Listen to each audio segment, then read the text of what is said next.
उनके अनुभव के आधार पर पत्रकारिता के क्षेत्र का द्वंद्व आपके सामने रखा है। ये द्वंद्व केवल पत्रकारिता के क्षेत्र में नहीं है, तो समाज के हर क्षेत्र में ये लागू होता है।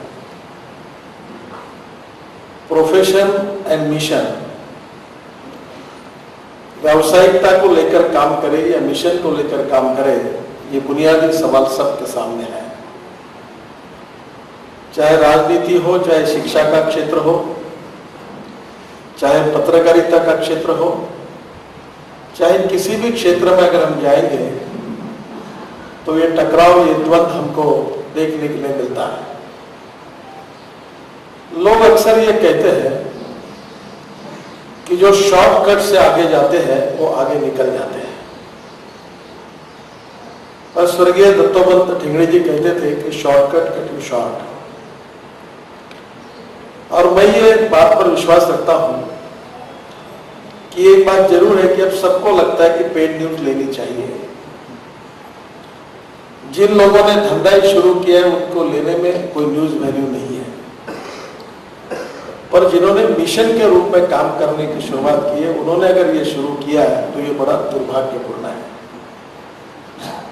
और कभी कभी ये एक हार मानी हुई है कि आदर्श और ईमानदारी के मार्ग से जाने से हम सर्वाइव नहीं हो सकते, और अब इसलिए हमारे सामने कोई पर्याय नहीं है। मैं ये मानता हूं कि परिस्थितियां बदल रही है। जो कल था वो आज नहीं, और आज है वो कल नहीं। और बदलती हुई परिस्थितियों में बहुत से लोग ये चाहते हैं कि किस प्रकार से हम सक्सेस स्टोरी बने, और इसलिए स्वाभाविक रूप से उनका अप्रोच जो है वो आदर्शवाद के बजाय कन्वीनियंस के आधार पर किस प्रकार से काम करे, यही उनका दृष्टिकोण है। Neither rightist nor leftist, we are only opportunist, ये काम करने का मार्ग लोगों ने स्वीकार किया है।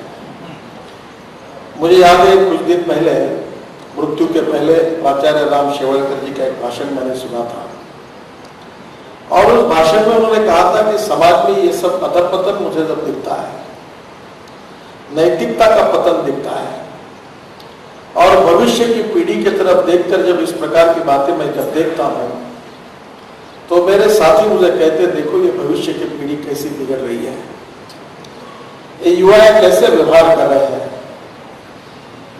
किस प्रकार से ये परिस्थितियां बिगड़ रही, इसका वर्णन करते उस पीढ़ी को दोष देने का वो काम करते थे। पर मैं जब इस बात की चिंता करता हूं, चिंतन करता हूं, तो मैं आचार्य कुल से आया हूं। अगर ये बिगड़ी हुई परिस्थिति अगर है तो इसके लिए तरुण पीढ़ी जिम्मेदार नहीं है।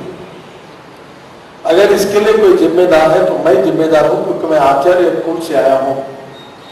मेरे पढ़ाई में, मेरे मार्गदर्शन में कुछ कमियां रह गई है, इसलिए ये पीढ़ी बिगड़ी हुई है, और इसलिए अगर दोष है तो मेरा है, उस पीढ़ी का नहीं, ऐसा उन्होंने कहा। कभी कभी कोई लोग मुझे कहते हैं कि भाई तुम्हारी सरकार ठीक से काम नहीं कर रही, मुख्यमंत्री काम नहीं कर रहे, तो मैं उनको कहता हूं कि अगर वो ठीक से काम नहीं कर रहे तो वो दोष उनका नहीं, वो दोष हमारा है, मेरा है, क्योंकि उन्होंने अच्छा काम करना चाहिए। उनको समझाने में, सिखाने में पार्टी के रूप में हम कुछ कम पड़े होंगे।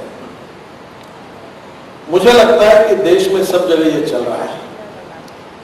क्या हम परिस्थिति को परिस्थिति को देखकर हताश होंगे? क्या इस परिस्थिति में उनके सामने घुटने टेकेंगे? क्या हम हमारी पराभूत नजर से हमारे आदर्शवाद को समाप्त करके उस प्रवाह में शामिल हो जाएंगे? मैं ये मानता हूं कि ये सच्चाई नहीं है। ये भी सच है कि ग्लैमर, सेक्स, एक्सपोजर जो होगा, वायलेंस होगा, उसकी फिल्म चलती है, और अच्छी भी फिल्म चलती है। मैं स्टार टीवी के प्राइज डिस्ट्रीब्यूशन में मुंबई में कुछ दिन पहले था, तो आमिर खान मेरे साथ थे, तो मैं उनसे कह रहा था कि पिपली लाइव बड़ी पसंद आई, बहुत अच्छी फिल्म थी। उसमें कोई डांस नहीं था, सेक्स नहीं था, वायलेंस नहीं था, वो चली। गुलजार की कितनी अच्छी फिल्म चली। आनंद सिनेमा आया था, मैंने 3 बार 4 बार देखा था, उसमें तो कोई सेक्स नहीं था, कोई वायलेंस नहीं था।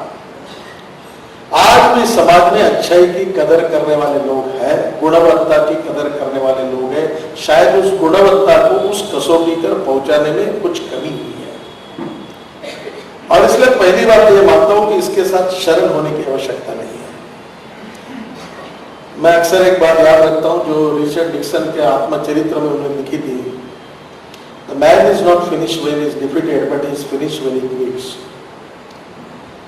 व्यक्ति कभी युद्ध में हारने के बाद समाप्त नहीं होता, जब युद्ध भूमि को छोड़कर भाग जाता है तो वो समाप्त होता है। हम इसको बदल सकते हैं और बदलने की हमारी क्षमता है और बदलना हमारा मिशन है। और बदलने के बाद ये मिशन भी व्यावसायिक रूप से भी हम सक्सेसफुल करेंगे, ये हमको सिद्ध करके दिखाना है। ये दिखा सकते हैं, ये दिखाने की क्षमता हमारे बीच में है। बहुत एडवर्टाइजमेंट के हम लेते हैं, मुझे लगता है रेट 3 गुना 4 गुना बढ़ा देना चाहिए, कम एडवर्टाइजमेंट लेनी चाहिए, कागज अच्छा यूज करना चाहिए, प्रोफेशनल में व्यावसायिकता चाहिए। तो जब हमारे देश में और विदेशों में जाता हूं तो हर जगह पर देखकर मैं बड़ा हताश होता हूं कि ऐसा क्यों हॉल बना है, ऐसे क्यों पंखे लगे हैं, ऐसे क्यों इलेक्ट्रिक फिटिंग है। क्योंकि पार एक्सेलेंस गुड क्वालिटी हमारा आग्रह नहीं है। छोटी छोटी बातों में दुनिया में जो लोग बड़े हैं उनका छोटी छोटी बातों के लिए आग्रह होता है, क्वालिटेटिव अप्रोच होता है। और ये बात सही है कि आखिरी में जो सच है उसका विजय होने वाला है। It will take some time. और इसलिए जितनी अच्छी गुणवत्ता आपकी होगी उतना मैगजीन लोग खरीदी करेंगे, जितने अच्छे लेख होंगे लोग निश्चित रूप से लेंगे। अगर आपका मैगजीन नहीं चलता है इसलिए अब तो लोग बिगड़ गए हैं, उनको तो हीरोइन का पिक्चर ही चाहिए, उसके सिवा कोई लेते नहीं, ऐसा कहकर अपने पराजय को समाधान के रूप में कन्वर्ट मत। ये समझिए कि आप अच्छी बात करो, इसमें कुछ कमी है, इसलिए अभी तक वो पहुंची नहीं है। चुनाव जीतने के बाद अनेक उम्मीदवार मिलते, उसने बहुत पैसा खर्चा किया, जात का बहुत प्रचार किया, वो दुनिया भर के सब कारण बताते हैं, पर यह भी बता दें कि चुनाव जीतने में मैं कम पड़ा हूं, शायद मेरी मेहनत कम पड़ी, अगले बार और मेहनत करके जीतने की कोशिश करूंगा। ये नहीं करते, बहुत बातों की चर्चा होती है और मीडिया में तो प्रोफेशनल आए ही, उनको न्यूज में इंटरेस्ट है। मैं 10 दिन पहले हिंदुस्तान की एडिटर गिल्ड करके एक बहुत बड़ी संस्था है जिसमें आज तक, स्टार टीवी, सभी अखबार के मुख्य संपादक आते हैं और उन्होंने मुझे बुलाया था। कुछ लिखते नहीं है, केवल चर्चा होती है, तो 1-3 घंटा चर्चा चली।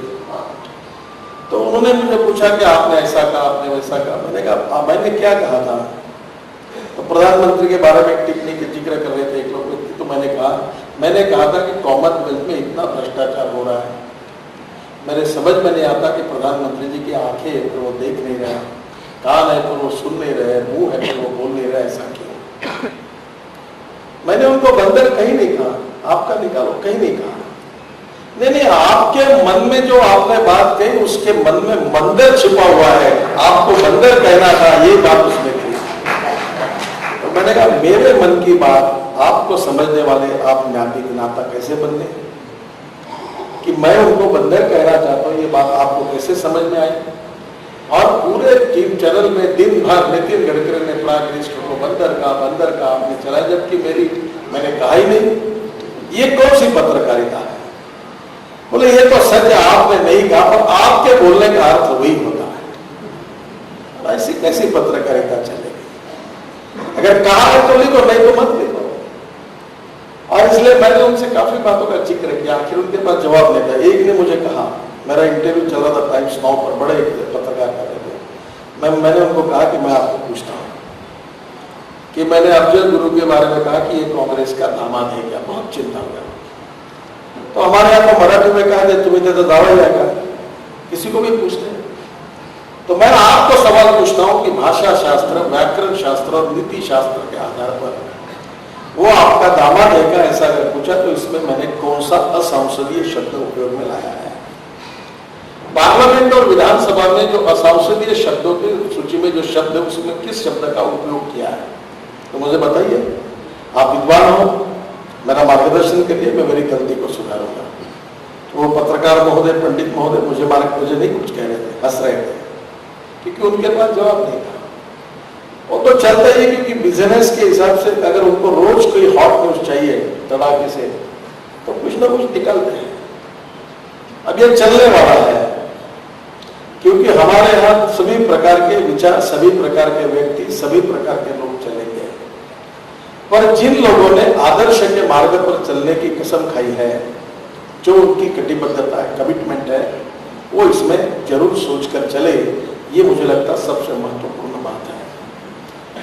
आज निश्चित रूप से तरुण भारत और नरकेसरी प्रकाशन या आज जिसका भारतवाणी विमोचन हुआ है, उनके चलाने वाले सभी लोग ये विचाराधिष्ठित संगठन में काम करने वाले लोग हैं।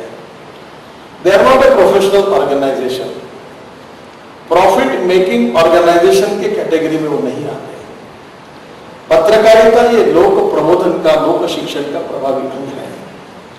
और समाज का प्रबोधन करना, समाज को प्रशिक्षित करना, समाज के लोगों को अच्छी दिशा देना, उनको नई दिशा समाज के और राष्ट्र के हित में देना, ये इनका आपका मिशन है। उसके साथ कॉम्प्रोमाइज मत करिए। देर लगेगा, हमारे में क्वालिटेटिव चेंज करिए, ऐसी स्थिति आएगी लोग उसको पसंद करेंगे और लोग करते हैं।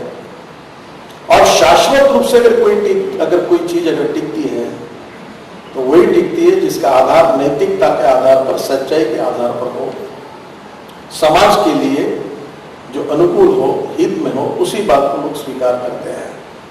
तो ये कार्य करते लोगों ने कभी कभी परिस्थितियों के साथ जो परिस्थितियां निर्माण होती है उसमें दबने का कोई कारण नहीं है। पंजाब केसरी करके पंजाब में एक अखबार निकलता है, कितने लोगों की हत्या हुई, एक के पीछे एक 7-8 लोगों ने कुर्बानी दी, क्योंकि देश की एकता और अखंडता के लिए प्रबोधन का काम करते करते उनकी हत्या आतंकवादियों ने की। पर पीढ़ियां आई और आखिरी तक वो कार्य करते रहे, कोई रुके नहीं। आज भी वो बात कर रहे हैं, उसका उनको अभिमान है कि हमारे परिवार ने कुर्बानी दी है देशभक्ति के लिए, राष्ट्र के लिए, राष्ट्र की एकता और अखंडता के लिए। अगर ऐसा ही चलता होगा तो मुझे ऐसा लगता है कि ये जो अच्छी बातें हैं ये निश्चित रूप से हमारे लिए आदर्श है और इन बातों से हम स्थितियों को बदल सकते हैं। एक महत्वपूर्ण बात है कि हम मानते हैं कि लोकतंत्र का चौथा स्तंभ पत्रकारिता है।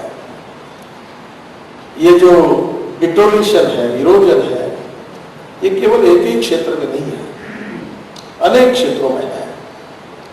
और मुझे लगता है जिन जिन क्षेत्र में हम हैं वहां समाज और देश के हित में जो अच्छी बात है उसका आग्रह करके हम चलते रहेंगे तो मुझे लगता है परिस्थितियां बदल जाएगी। और परिस्थितियां बदलने की क्षमता हमारे सभी संचालक मंडली और संपादक के जो लोग हैं उनमें है। पर एक बात ये भी देखिए कि हम आदर्शवादी है, इसका मतलब हमने पॉपुलर नहीं बनना चाहिए। हम सिद्धांत के आधार पर काम करते हैं, इसका मतलब हम लोगों में आइसोलेट हो जाए, पॉपुलर पॉलिटिक्स में या समाजकरण में दूर हो जाए। मुझे लगता है ये कोई तो भी कॉन्ट्रडिक्शन है। आदर्शवादी पॉपुलर हो सकता है, आदर्शवादी वर्तमान पत्र अखबार चलाने वाले लोकप्रिय हो सकते हैं, फाइनेंशियली भी सक्सेसफुल हो सकते हैं। और इसलिए मुझे लगता है कि अच्छी बातों का जिक्र होता ही है।